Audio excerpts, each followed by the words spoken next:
Est-ce que vous remplacez pas un concept qui faisait une sorte d'accusation générale, l'anthropocène, l'être humain en général est coupable de tout, par un autre concept qui peut aussi, en tout cas dans sa terminologie, créer une accusation générale. Parce que quand on dit androcène, on peut se dire Paul est un andros, moi aussi, et donc on est peut-être responsable d'une crise dont nous ne sommes pas coupables. Est-ce que vous ne pensez pas qu'il y a aussi un concept trop large?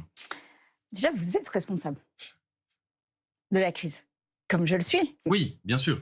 Et comme nous le sommes tous ici. Nous le sommes tous, oui. Donc déjà, c'est le premier point. Mais les riches le sont encore plus que les plus pauvres. Et les personnes des pays dits développés, c'est-à-dire ceux qui ont connu la révolution industrielle, le sont encore plus que les pays qui ont vu leur richesse augmenter que tardivement par rapport aux pays européens, américains. Et en fait, l'anthropocène, c'est lisser tout ça. C'est-à-dire dire que les responsabilités sont... finalement, sont équivalentes. Et ça n'est pas vrai qu'une personne qui vit en Éthiopie, qui a toujours vécu en Éthiopie, a la même responsabilité sur le réchauffement climatique qu'un Français ou qu'une Française.